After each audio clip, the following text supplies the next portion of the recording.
that little disclaimer. So we are recording, and the topic tonight is the Four Noble Truths, which is almost a cliche. It's such a trope in Buddhism altogether. It's probably the Buddha's most famous teaching. It's certainly his first important teaching, and but what I wanted to do is look at it in a very practical way, like to actually look at these teachings not from an academic point of view, but actually from a very practical and interpersonal point of view, what it means to us, these four truths. And these four truths are cornerstone teachings and the fundamental Buddhist canon. But they are, I believe, as pertinent today as they were and must have been then to the Buddha's teaching. Upon the Buddha's awakening, it's said that he was daunted by the prospect of communicating the immensity of his understanding. Yet, he was nonetheless encouraged to teach by people that were taken by his great peace and the sort of radiance that he seemed to exude from whatever awakenment or whatever understanding he had developed. Nobody quite understood what it was, and I'm not sure he really understood completely what it was, although he seemed to understand a lot.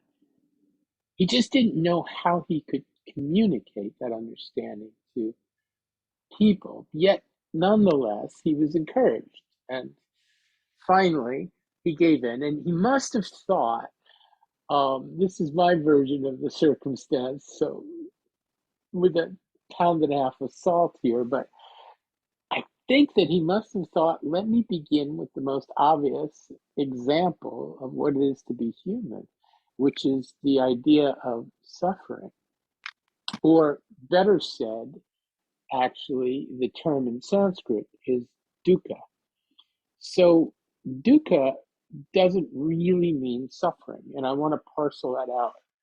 It actually doesn't even mean pain necessarily. It means dissatisfaction or the inability to be satisfied with your experience. And what he saw was that this was not only ubiquitous, it was almost universal. It was an experience of being human, that all of us have at the core of our experience this feeling that something should be different to fix this sense of unease that we have. And it's that unease that could lead us to greater awakenment or lead us to all kinds of neurotic entanglement.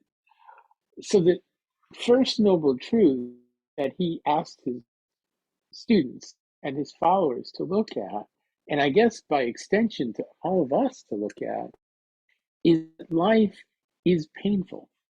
And there are aspects of that life that pain is not only natural, but it's maybe even necessary. There are places where the pain of childbirth or the pain of growth or even the pain of a broken heart, which I think is a rite of passage that all of us kind of need to go through to some extent. So a lot of pain is completely natural to who we are. But you could look at suffering, let's say, as maybe the made up, exaggerated response to that pain that we create. So, because we're so frightened of pain, because we so don't want to be in any pain, because we want to get away from our pain, we end up creating great suffering for ourselves and for each other and for the planet, even. And a lot of, when it comes down to it, a lot of the stuff that we don't like in the world or we look askance upon or have judgment about in the world could maybe be seen as simply people not knowing how to deal with pain in their life and finding ways to make other people suffer, and that somehow makes them feel better. And you know, and I know that it doesn't really work. it's just a sleight of hand. We transfer our pain onto someone else, and that gives us a feeling of accomplishment or something. You know, we get beat up at work, and so we come home and beat up on the children a little bit to just prove that we have some kind of control or supremacy in our world. And in fact, this is just keeping this cycle of suffering happening. It's like hereditary. And you know that trauma is passed on generationally. So that's a actual true fact. It's not just a, you know, kind of a interesting way to look at things. It seems that there's actually aggression that gets passed on generationally. So people that experienced horrible trauma, such as the Holocaust, their descendants will have some aspects of, symptoms based on that kind of trauma. Now, some of it may be because it's relayed directly from the parents to the children, but there is evidence that it's actually embedded in the DNA when our fear and our pain is so deep that it actually goes into the world. So it's interesting. Pain is inevitable, but suffering could be seen as optional. And yet it's that suffering that actually is so debilitating and so difficult for many of us and many of things. And what ends up happening is we start to identify with that. So there's a thing that the human psychology does called negativity bias. You've probably heard that. And we have a tendency to want to highlight and underscore the negative aspects of our experience, not because we want to do that. It's programmed, deeply programmed into us. And it's part of the deeper psychological system that is charged with keeping us alive. And that deeper psychological system charged with keeping us alive doesn't care how happy we are. It doesn't care how much joy we can receive. It doesn't care what music we love. It just wants us to survive. So the negative experiences that we have get really deeply embedded into our memory, much more so than the positive experience. There's a joke I have, which is when you wake up in the morning and you snuggle with someone you love and you give them a kiss, that's a beautiful feeling. It's such a beautiful way to start your day. And it'll last all the way to when you go to the subway and have to go through the turnstile, you know. But if you wake up in the morning and fight with somebody over coffee, that's going to be there all day for you. It's going to maybe be there several days for you, you know. Negative circumstances are more deeply embedded in our consciousness. So in this way, we create suffering from the basic pain in life, and we start to think we're victimized or start to believe that there are people at fault for our suffering. Maybe there are. Maybe you could make a case for that. But I would wager that in most circumstances, that's a very exaggerated proposition.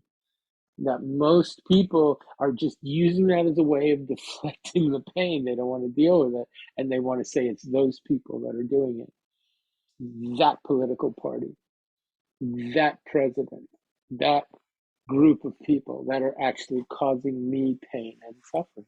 And you see a lot of it in the world where antipathy is created socially. And in a way, thinking about it, it's just because people can't deal with their own pain. First noble truth, pain exists. It is. Second noble truth, we create great suffering because of our fear and our inability to be able to take personal responsibility for that pain. And I have a story some of you've heard before, but when I was living with a woman who was not very neat, and I'm somebody that needs a little bit of physical organization in my spatial organization. That's very important to me. And Very important enough that I will get very uncomfortable over things being where they're supposed to be. And my friend was absolutely just a complete shitstorm in terms of her physical reality with the environment. It was absolutely, stuff was always all over the place. And I finally lost it one day and I just said, you're driving me crazy with this. Can you not just put a cup in the sink? Just, you don't even have to clean it. Just put it in the sink. It just drives me crazy. And she looked at me and she said, I'm sloppy. And she smiled and she said, but you're the one driving yourself crazy. And that just got right through me. She was a woman, very high intelligence, and she nailed it. And I had to admit that there wasn't any push and shove here. And because she kind of woke me up that way, I got to see this game we were playing, that when I got mad at her about wanting to have her clean up, I was enacting the dad. I was her dad who was overbearing, who was a really difficult person and constantly telling her to clean up, right? And when she was making a mess of our life and creating chaotic, she was enacting my dad, who was a drinker, and creating the chaos that I grew up with. So I tried to keep control over chaotic situations in my upbringing by keeping everything as it is and being the one who cleaned everything. And that control was so important to me that I lost sight of the fact that I was doing it to be kind. It became more important for me to play my games of having the salt and pepper in the right place than it was for me to learn how to live with another person and how to let go and relax a little bit and actually communicate. In that moment, she kind of woke me up and we got to see both of each other's games there a little bit. And that little release from the story, from the grip I had on the story, is the third noble truth, which is called the cessation of suffering. And one aspect the Buddha pointed to was we aren't talking about the complete cessation of all suffering. That is the way it is interpreted in some canon, some aspects of the canon, and there is some interpretation. But generally, what the Buddha was talking about with his students is this momentary cessation of suffering, that suffering isn't the only thing we experience, and that it changes, it shifts. This is very much what Tim was talking about with tapping and talking about the things you don't like, but talking about the things you do like first. That there is the debilitating aspect of our psychology, but then there's also the beautiful and wonderful and open aspect of our loving kindness. Peter Levine talks a lot about that with his somatic experiencing, the idea that you have parts of you that are difficult or having trouble, but there are also parts of you that are strong. I have a knee injury, and I was complaining about it to a psychotherapist who was doing this work with me. Somatic experiencing, it's called. And I was feeling really put upon because of my knee. I was feeling old, I was feeling decrepit, I was angry, and I felt like I was victimized by everyone because of my knee. And I didn't have appropriate insurance, and this is why I never got the thing fixed. And I had so many different stories that just created all of the suffering we were talking about around the pain that was natural. And but then I had to create all this other stuff. And my therapist told me two great things. First of all, I have to tell you, this is the best it's ever going to be, Joe. Your life isn't going to get freer from pain at this point. I was pushing 60 at that point, right? And it was like a little bit of wake up call. It's like, oh, that's right. This is what old age, sickness, and death that is in the text is really about. The truth is, we shift and change, and that pain of old age, sickness, and death is something we absolutely find untenable and have to find excuses for, problems for. But then he said something really beautiful after he gave me the bad news. He said, is there a part of your body, though, that's not hurting? And I said, what do you mean? He said, well, what part of your body is strong? And I said, well, my other knee, it's got to compensate, of course. And he says, I want you to look at that other knee. I want you to, regard that other knee. And don't just say, of course. Appreciate it. Appreciate the beauty of that knee and how much it's actually helping you and supporting you. And that is the cessation of suffering. Not that we're getting rid of the pain, but we're getting rid of all the angst around the pain and allowing ourselves to just come into a place of acceptance and okayness. Now, there is the belief that cessation will deepen and broaden. Pema Chodron says, have you ever experienced a moment between thoughts, a little gap where you didn't know what was happening? And she referred to it as her teacher, Chögyam Trungpa Rinpoche, referred to it as a gap. Mind the gap, so to speak, right? And she said, well, and everybody agreed, yes, they had had that experience. And she said, well, our work is to make that longer and longer and longer, right? So that the cessation of suffering becomes more the experience that we're aligned with at some point. And in order to get there, the fourth noble truth is the path that the Buddha delineated. He delineated very technically an eightfold path, which I don't want to get into today, but it might be a good further subject, perhaps next week, to really sort of pull apart the various aspects that he talks about: right livelihood, right meditation, all the various ways that we could look at our body, speech, mind, and world, the four foundations, mindfulness, and that we could actually look at those things in a way that we become progressively more and more wise. We become progressively less and less attached to the suffering we create, and more in acceptance of the pain of our life that we can't change, and less needing to proclaim ourselves as in control, because we are not in control. There ultimately is no control. And the old story, I know I've got a lot of stories today, but the Trungpa Rinpoche would say that life is like falling out a window and you've got nothing to hold on to. But the good news is there's no ground anyway. So you're just constantly falling, and it's the experience of constantly letting go. And the thing is when we try to hold on, that's the tension in our body that I was talking about in the meditation. When we try to hold on, that's the pain and suffering that we create. When we try to hold on, that's how we lock ourselves into codependent relationships with other people.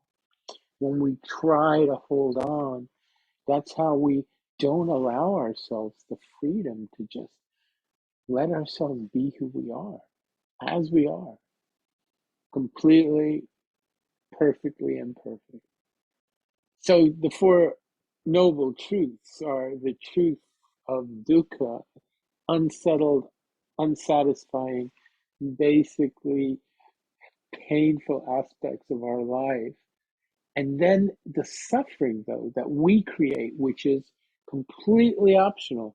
It's just something that we do out of habit because we're trying to figure out how to control a process that's not controllable. And the way to get around that is to begin to see that it's not the totality of our experience. That no matter how much the stories seem to be seamless and hermetically sealed in our brain that the fact is there's always space, there's always kindness, there's always love. And the more we experience that, the more we start to see that it's mostly that, that open space and that nurturing quality of the basic compassion of the universe is really what it is. And it's not so sexy to our addictive brains to say, I want to be part of the loving kindness of the universe. We'd rather say, I want to be better than that guy over there. You know, well, the truth is, we're not. Nobody's better. We are only as we are. And the more we can relax into that so that we can experience the beauty of our lives, I think a happier we could be. And the path is then the fact that this is not something that should just happen immediately. This happens over time, and it's a graduated and graded process. So there is the Eightfold Path, which is something we should look into at a different time. But generally, the idea of the path is the idea that this is something we are developing. That every day we could make a commitment to be a little bit wiser, a little bit kinder, and a little bit grander, maybe, than we were before. And instead of being crotchety old people at the end, maybe we could be kinder, wiser, lovely old people at the end. Thank you so much for listening.